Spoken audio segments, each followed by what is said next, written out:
Hey gang, I wanted to do a little follow-up on my Universal Audio Enigmatic 82 video because, what I didn't realize is there would be a lot of people who didn't know me or my channel and, might take offense to something I said, or, maybe they're Universal Audio fans and they didn't like what I said because of that. But let me just do a quick recap.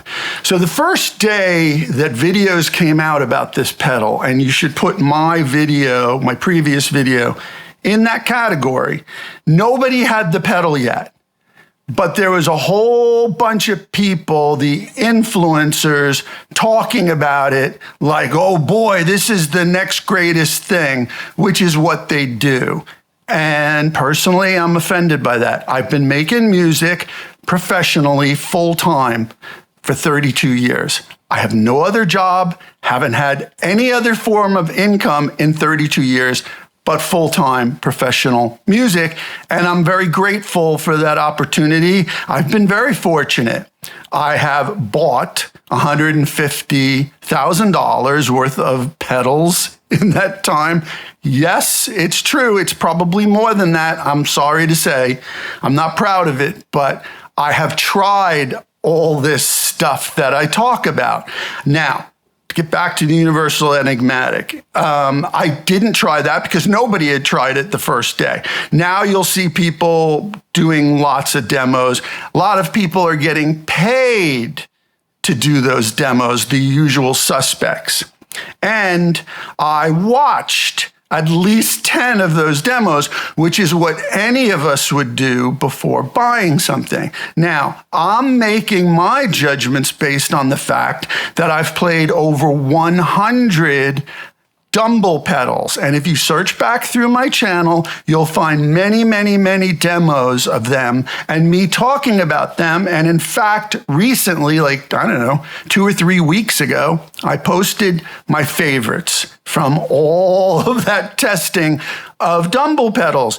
I have also played Dumble amps, and I have friends who have played Dumble amps, and we've compared notes and talked about the various pedals that have come out trying to emulate those amps. So, as my regular subscribers know, I know from which I speak, which then brings me back to, I think I know the difference between a good Dumble pedal and one that's not what I consider the real thing.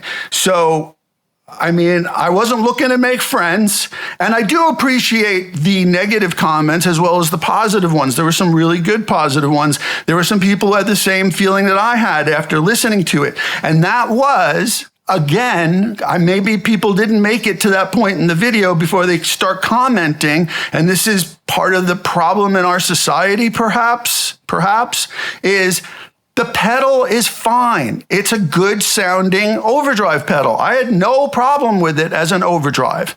My only issue was it doesn't sound like a Dumble, and it doesn't sound better than the best Dumble pedals I've tried. There are much better choices out there. I'm not going to go into them all here and bore you to tears, but there's a video someone asked, and I posted it on the other video yesterday, of what my favorites are. My regular subscribers know this. So I'm not just someone blowing, out his butt here, because I've done the work, right? I'm a professional. I'm not an influencer. I know what works and what doesn't work. I've played the real thing, and I've tested more Dumble pedals than anybody I've ever heard of. And you don't have to take my word for it. Go ahead, go get one.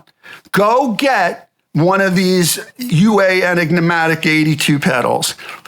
But also get some of the best ones that I've recommended and compare them. And tell me that I'm wrong then. Tell me I'm wrong. Because, again, It's a good overdrive pedal. It's a good, solid overdrive pedal, but it's not a Dumble, and there are better choices out there. I'm just trying to save you some money. If you want to put your $400 somewhere, put it somewhere where it's really going to help, like lessons or something. I'm not being cheeky about that, because the way you get better in music is by putting in the work, not by buying gear. I bought all the gear over the last 32 years because I had the money to do it.